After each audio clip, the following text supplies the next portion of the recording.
Hello दोस्तों, I hope you are doing well. I am Ravi. Welcome to my YouTube channel learn with RV Sharma. आज के session में हम लोग कवर करने वाले हैं मैक्रो इकोनॉमिक्स का basic concept of macro economics, जो आपके आगे आने वाले चैप्टर्स में बहुत ही इंपॉर्टेंट काम आने वाले हैं। उसके हम कंसेप्ट देखेंगे और इस टॉपिक से प्रीवियस ईयर में ज़्यादा क्वेश्चन नहीं आते हैं, 1 मार्क्स के 3 मार्क्स के आते हैं, तो वो लोग मैं वो टॉपिक्स में आपको बताता रहूँगा। पहला है हमारा डोमेस्टिक टेरिटरी। इससे आपका एमसीक्यूज आ जाते हैं कि डोमेस्टिक टेरिटरी क्या होती है। हम लोग यहाँ पे मैक्रो इकोनॉमिक्स पढ़ने वाले हैं, जिसके अंदर मैक्रो इकोनॉमिक्स में आप लोग नेशनल इनकम पढ़ोगे, जीडीपी पर कैपिटा इनकम पढ़ोगे, ठीक है, इन्फ्लेशन पढ़ते हो, तो वो सब निकालते कहाँ के हैं, मतलब कौन सी टेरिटरी आपके डिफाइन होती है जिसकी आपको नेशनल इनकम निकालनी है। ये कैसे डिफाइन करोगे इंडिया की नेशनल इनकम क्या है, क्योंकि इंडिया की एम्बेसीज बाहर भी है, ठीक है। इंडिया की जो कंपनीज है, टाटा है, टाटा बाहर भी ऑपरेट करती है। अब टेस्ला है, टेस्ला इंडिया में ऑपरेट करती है। तो आप अपनी जीडीपी कैसे निकालोगे? तो वो एक पहले डिफाइन करना होता है कि आपकी डोमेस्टिक टेरिटरी क्या है, ताकि आपको पता लगे जीडीपी निकालनी किसकी है, आपको किसके प्रोडक्शन लेना है, किसकी सेल्स लेनी है, किसका आउटपुट लेना है, नहीं लेना। तो वो कौन डिफाइन करता है? Domestic territory. बहुत बेसिक कंसेप्ट है, जल्दी से कवर कर लेंगे। ज्योग्राफिकल और political boundaries exclude foreign embassies, international institutions located with in the geographical territory. कि कोई भी ज्योग्राफिकल बाउंड्री है, जैसे मान लो कि एक कंट्री है, उसकी ज्योग्राफिकल बाउंड्री ये है। अब इसके अंदर अगर किसी और कंट्री की एम्बेसी है तो वो उसकी डोमेस्टिक टेरिटरी नहीं है। कोई फॉरेन इंटरनेशनल ऑर्गेनाइजेशन है, जैसे वर्ल्ड बैंक का हेडक्वार्टर है, आईएमएफ का हेडक्वार्टर है, तो वो भी उस कंट्री की डोमेस्टिक टेरिटरी नहीं है, ठीक है। And including embassies of these countries located outside, मतलब इस कंट्री की अगर कोई एम्बेसी दूसरी कंट्री में है तो वो भी इस कंट्री की ही डोमेस्टिक टेरिटरी होगी, ठीक है। मान लो 4-5 कंट्री में उसकी एम्बेसी है, तो ये भी इसी की डोमेस्टिक टेरिटरी है। इसका एक एग्जांपल बता देता हूँ। जैसे कि मान लो कि अगर इंडिया के अंदर पाकिस्तान एम्बेसी है दिल्ली के अंदर, तो जितनी एरिया में वो पाकिस्तान एम्बेसी सिचुएटेड है वो सारी की सारी पाकिस्तान की टेरिटरी है। और इसी तरीके से पाकिस्तान में जो इंडियन एम्बेसी है, वो टेरिटरी जो है वो इंडिया की होगी पाकिस्तान के अंदर। तो एम्बेसीज जो होते हैं बहुत ही इंपॉर्टेंट होते हैं हर कंट्रीज के लिए। जिन लोगों ने वीजा के लिए कभी अप्लाई किया होगा उनको पता होगा, ठीक है। Of this country located outside the geographical territory. Easy topic है ना। अगला, डोमेस्टिक प्रोडक्ट क्या होता है? Value of final goods and services plus NFI. चलो मैं आगे कराऊंगा ये आपको जब हम लोग नेशनल इनकम निकालना सीखेंगे। अगला टॉपिक है नॉर्मल रेजिडेंट। हमने अभी सीखा कि डोमेस्टिक टेरिटरी क्या होती है, ठीक है। अब आपने पता लगा लिया कि ये डोमेस्टिक टेरिटरी है, ये बाहर आपकी एम्बेसीज हैं, ये सब आपकी डोमेस्टिक टेरिटरी हो गई। अब नॉर्मल रेजिडेंट कौन है? सरकार को टैक्स लगाना किस पे है, या किसकी इनकम को आप जीडीपी में इंक्लूड करोगे या नहीं करोगे? तो वो कैसे आता है? ये इस तरीके से, normal resident of the country refer to an individual और an institution who ordinary resides in the country, जो कंट्री के अंदर रहते हैं और who centre of economic interest also lie in the country, जो कंट्री में रहते हैं और उनका सेंटर ऑफ इंटरेस्ट कहाँ पे है? कंट्री के साथ। इकोनॉमिक इंटरेस्ट कहाँ पे है? कंट्री के साथ लाई करता है।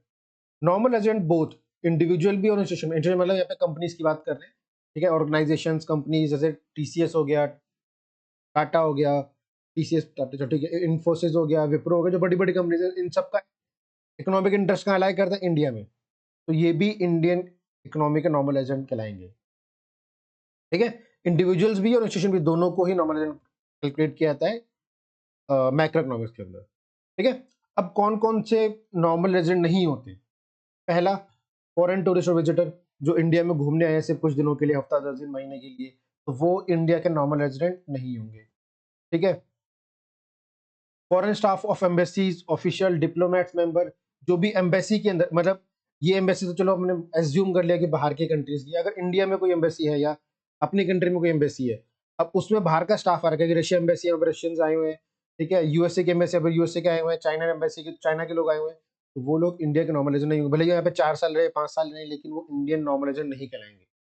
उनके ऑफिशियल्स, उनके डिप्लोमेट्स या उनके एम्बेसी की स्टाफ है, ठीक है। अगला है इंटरनेशनल ऑर्गेनाइजेशन। जैसे कि हमने लास्ट वीडियो में डिस्कस किया था कि अगर किसी कंट्री के अंदर डब्ल्यूएचओ का हेडक्वार्टर है, आईएमएफ का हेडक्वार्टर है, वर्ल्ड बैंक का हेडक्वार्टर है, तो वो भी उस कंट्री का ना तो डोमेस्टिक टेरिटरी है और ना ही वहाँ का जो स्टाफ है वो उनका नॉर्मल रेजिडेंट कहलाएगा। वो ऑर्गेनाइजेशन भी नॉर्मल रेजिडेंट में नहीं आएगा, जो इंस्टीट्यूशन हमने बात की थी, उनके एम्प्लॉयज भी नहीं आएंगे। Crew member of foreign vessels, commercial travellers, seasonal workers, जो कि आपके जैसे कोई फ्लाइट जा रही है या कोई शिप जा रही है दूसरी कंट्री में, तो वो सब भी क्या नहीं, दूसरी कंट्री के आपके यहाँ नॉर्मल रेजिडेंट कैलकुलेट नहीं होंगे, क्योंकि वो आएंगे हफ्ता 10 में चले जाएंगे, कुछ दिनों का स्टे रहेगा फिर चले जाएंगे। और वो उनका रूटीन रहता है कि उनकी शिप कुछ दिनों के लिए इंडिया में आई, फिर कुछ दिनों के लिए चाइना गई, फिर कुछ दिनों के लिए आगे, वो चलता रहता है उनका पूरे साल।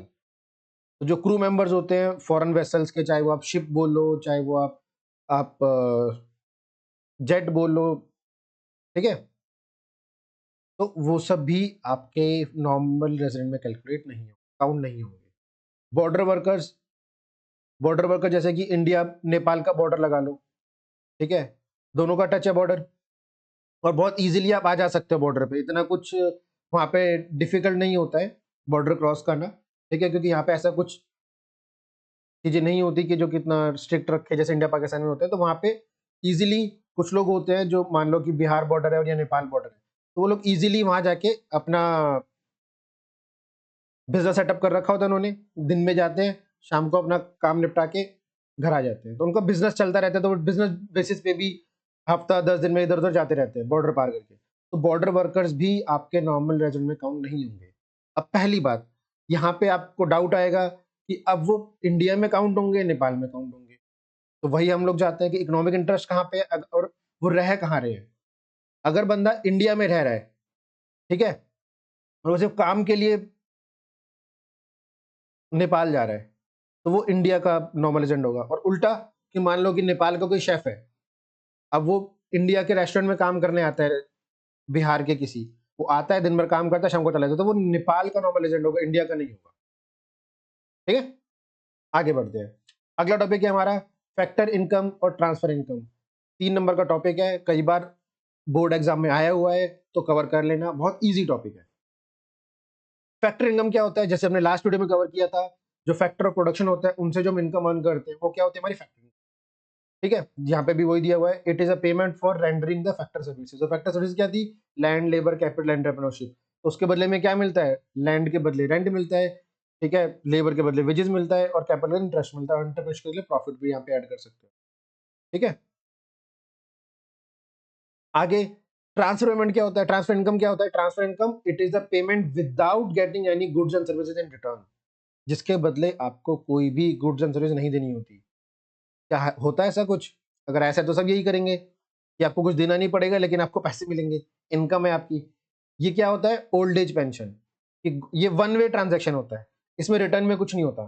जैसे गवर्नमेंट ने ओल्ड एज को पेंशन दी, तो वापस कुछ नहीं आना, गवर्नमेंट को कुछ नहीं मिलेगा। पॉकेट मनी, चलो इसको हटा सकते हो। डोनेशंस, अनएम्प्लॉयमेंट अलाउंस, ये वन वे है, पॉकेट मनी एग्जांपल दिया हुआ है बस, कि ये सब वन वे है, इसमें रिटर्न में कुछ नहीं मिलेगा। ठीक है, जैसे कंट्रीज एक दूसरे को डोनेशन देती है,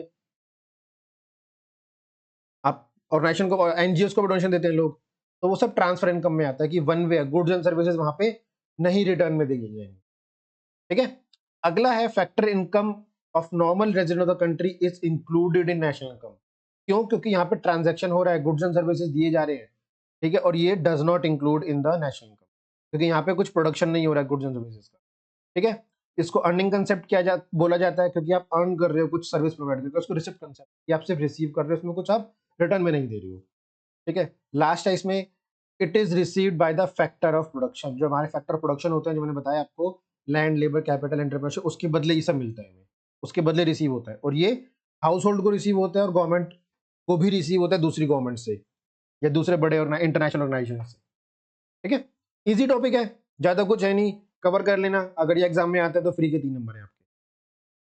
अगला टॉपिक है हमारा final goods and intermediate goods. ये भी कई बार एग्जाम में आया हुआ है 3 नंबर का। ठीक, तो ये डिफरेंस बिटवीन अच्छे से याद कर लेना, और ये जब आप नेशनल इनकम पढ़ोगे तो वहां पे भी ये बहुत काम आने वाले वैल्यूड मेथड। ठीक है, एक बार जल्दी से कवर कर लेते हैं, इजी टॉपिक है। Final goods are those goods that does not require are further processing and ready to use for consumption investment. ठीक है, फाइनल गुड्स क्या है, जो कि आपके रेडी टू यूज है, कंज्यूम करने के लिए, उसमें आगे कोई प्रोसेसिंग नहीं चाहिए। और इंटरमीडिएट गुड्स क्या है, जो प्रोडक्शन प्रोसेस के बीच में है, ठीक है, यूज्ड प्रोड्यूस अब फाइनल गुड्स और finish goods for the purpose selling to the consumer. इसका एक बहुत अच्छा एग्जांपल देता हूँ, मिल्क। अगर कोई कंज्यूमर मिल्क को कंज्यूम करने के पर्पज से खरीद रहा है, does not require further processing, ready for to use, तो वो आपका फाइनल गुड कहलाएगा। इसके रिस्पॉन्स में अगर कोई, आप मान लीजिए कोई हलवाई है, अब कोई हलवाई दूध को परचेज कर रहा है मिठाई बनाने के लिए या दही बनाने के लिए, ठीक है, या पनीर बनाने के लिए, तो वो इंटरमीडिएट गुड हो गया, क्योंकि उसका भी फाइनल गुड बनना है, ठीक है। तो उसके यूज पे डिपेंड करता है कि वो फाइनल गुड है या इंटरमीडिएट गुड है। Nature, final goods are include domestic income में भी यूज होता है, नेशनल इनकम में भी यूज होता है, और इंटरमीडिएट गुड दोनों में ही इंक्लूड नहीं होता। क्यों? क्योंकि जब वो फाइनल गुड बनेगा ना, दूध से पनीर बन जाएगा, और जब वो फाइनली कंज्यूम किया जाएगा तब उसको, या मिठाई बन जाएगी, तब उसको वहां पे इंक्लूड करेंगे ऑलरेडी, ठीक है। ये इंटरमीडिएट गुड आपका कंसेप्ट आपका वैल्यू एडेड मेथड में आएगा। तो नेशनल इनकम निकालने के 3 मेथड होते हैं, उसमें वैल्यू एडेड मेथड होता है, जहाँ पे आपका ये कंसेप्ट काम आएगा, तब आपको समझ आएगा ऐसे क्यों है। इसको नेशनल इनकम में क्यों इंक्लूड नहीं करते। अगला है production boundary. The final goods are the goods that have cross the production boundary, ठीक है, जो प्रोडक्शन बाउंड्री के बाहर आ गया, रेडी टू यूज है। और ये क्या है, प्रोडक्शन बाउंड्री के अंदर होता है। इसको अभी और अगला स्टेप में जाना है प्रोडक्शन की, ठीक। वैल्यू एडिशन, इसमें कोई वैल्यूएशन नहीं होता, ये सिर्फ यूज करने का डायरेक्ट, और इसमें वैल्यू एडिशन होता है, नॉट रेडी फॉर यूज, ठीक है। एग्जांपल इन्होंने बटर का दिया हुआ, बटर परचेज फॉर कंजम्पशन के लिए, तो वो आपका फाइनल गुड हो गया। लेकिन बटर जो है बेकर ने यूज किया फर्दर प्रोडक्शन के लिए, ठीक है, रीसेल पर्पस के लिए, तो वो आपका इंटरमीडिएट गुड हो, ठीक है। आगे बढ़ते हैं। अगला है हमारा कंज्यूमर गुड्स और कैपिटल गुड्स। कि कंज्यूमर गुड्स कौन से होते हैं, कैपिटल गुड्स कौन से होते हैं। कंज्यूमर गुड्स भी आपके वही जो आपके फाइनल गुड्स होते हैं, जो आपके फाइनल कंजम्पशन के लिए यूज किए जाते हैं। कैपिटल गुड्स जो आपके बिजनेस पर्पस के लिए यूज किए जाते हैं, आगे री इन्वेस्टमेंट पर्पस के लिए। ये भी एग्जाम में आया हुआ है 3 नंबर का क्वेश्चन। ये तीनों डिफरेंस बिटवीन अच्छे से कर लेना। कौन कौन से 3 डिफरेंस बिटवीन है, factor payment, transfer payment, final goods, intermediate goods, और कैपिटल गुड्स और कंजम्पशन गुड्स। तीनों में से कोई भी एक डिफरेंस बिटवीन आ जाता है 3 नंबर। बहुत तीनों तीनों बहुत ही ईजी है, ठीक है। लिख लेना एक बार पेपर पे, देख दो बार पढ़ लेना, याद हो जाएंगे। It refer to those final goods which are use for final consumptions, ठीक है। It refer to those goods which are use for investment purpose. Computer अगर घर में परचेज किया जा रहा है तो वो कंजम्पशन गुड्स है। कंप्यूटर अगर बिजनेस के लिए परचेज किया जा रहा है, ऑफिस पर्पस के लिए, जो कि आपका उसमें यूज होगा, प्रोडक्शन प्रोसेस में यूज होगा, या आगे बिजनेस के पर्पस से यूज किया जा रहा है, इन्वेस्टमेंट पर्पस किया जा रहा है, तो आपका कैपिटल गुड हो जाएगा। They have direct demand, they satisfy human want directly, and they have derived demand, ठीक है। their demand depends upon the demand of other products, जो यहाँ पे अदर प्रोडक्ट्स बनाए जाएंगे उसके लिए ये हेल्पफुल होगा, उसमें काम आएगा ये, ठीक है। यहाँ पे कोई भी प्रोडक्शन कैपेसिटी इंक्रीज नहीं होती है, लेकिन यहाँ पे प्रोडक्शन इंक्रीज होती है। तो कैपिटल गुड्स जो आपके बिजनेस के लिए लॉन्ग टर्म के लिए यूज किए जाते हैं, और कंजम्पशन गुड्स जो आपके कंज्यूम करने के लिए यूज किए जाते हैं हाउस होल्ड द्वारा। अगला टॉपिक, ये आपका जीडीपी निकालने के लिए, नेशनल इनकम निकालने के लिए बहुत इंपॉर्टेंट है। मैंने तीनों को अलग अलग बहुत अच्छे से समझाया है। ग्रॉस और नेट में क्या फर्क होता है, मार्केट प्राइस और फैक्टर कॉस्ट में क्या डिफरेंस होता है, और आपका एनएफआईए में क्या होता है, नेशनल और आपका डोमेस्टिक के अंदर एनएफआईए क्या रोल प्ले करता है। आपको बहुत सिंपली ध्यान रखना है, ये 3 चीजें जब आपको नेशनल इनकम निकालने के टाइम पे हेल्प करेगी। सबसे पहला ग्रॉस और नेट का डिफरेंस। ग्रॉस और नेट के डिफरेंस में आपको सिर्फ एक ही चीज आती है, क्या, डेप्रिसिएशन। क्या आता है, डेप्रिसिएशन। अगर आपको ग्रॉस से नेट पे जाना है तो आपको डेप्रिसिएशन माइनस करना, और अगर आपको नेट से ग्रॉस पे जाना है, डेप्रिसिएशन प्लस करना, ठीक है। अगर आपको, दोबारा बोल रहा हूं, ग्रॉस से नेट पे जाना है तो डेप्रिसिएशन माइनस होगा, अगर आपको नेट से ग्रॉस पे जाना है तो डेप्रिसिएशन प्लस होगा। ऐसे ही आपका यहाँ पे मार्केट प्राइस और फैक्टर कॉस्ट। मार्केट प्राइस से अगर आपको फैक्टर कॉस्ट में जाना है तो net indirect tax, interest minus subsidies होता है आपका, ठीक है, टैक्सेस माइनस सब्सिडीज, तो वो आपका माइनस होगा। और अगर आपको फैक्टर कॉस्ट से मार्केट प्राइस में जाना है तो आपका इनडायरेक्ट टैक्स प्लस होगा, ठीक है। ये आपको भी देखने में आसान लग रहा होगा, जब क्वेश्चन आते हैं सब चीजें मिक्सअप हो जाती है, यहाँ पे ग्रॉस भी है, मार्केट प्राइस भी है, एनएफआईए भी है, तब थोड़ा कॉम्प्लिकेटेड हो जाता है।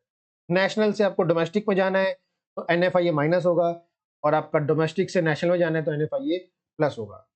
अभी देखने में आसान लगा होगा, एग्जाम में क्वेश्चन आता है कुछ इस तरीके से, आइडेंटिफाई द करेक्ट इक्वेशन। अब ये एग्जाम का सिर्फ 1 नंबर का क्वेश्चन है, अगर आपको तीनों कॉन्सेप्ट अच्छे से आते हैं तो आप यहाँ कर सकते हो।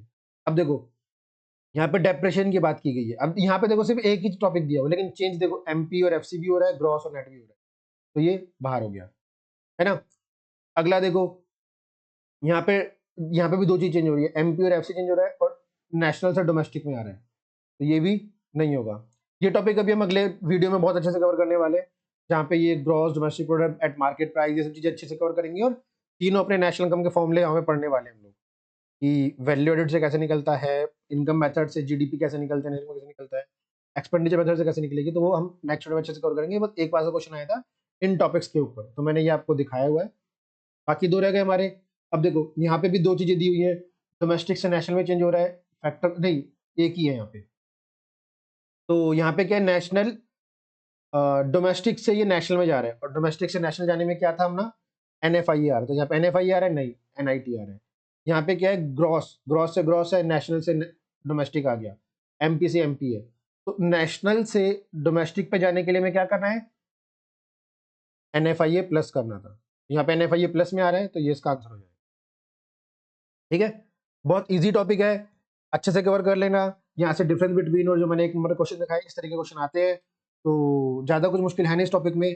अगली वीडियो हम लोग कवर करेंगे कि नेशनल इनकम को, यहाँ पे हम तीनों मेथड नेशनल इनकम को कवर करने वाले हैं, जिससे आपका 6 नंबर का क्वेश्चन आता है एग्जाम में, 4 या 6 नंबर को ये क्वेश्चन आएगा उसमें। ठीक है, तो मिलते हैं अगले वीडियो में। आई होप आपको सेशन अच्छा लगा होगा, समझ आया होगा। अगर अच्छा लगा हो तो वीडियो को लाइक करना, अपने दोस्तों को शेयर करना, और कोई डाउट हो तो कमेंट सेक्शन में कमेंट कर देना।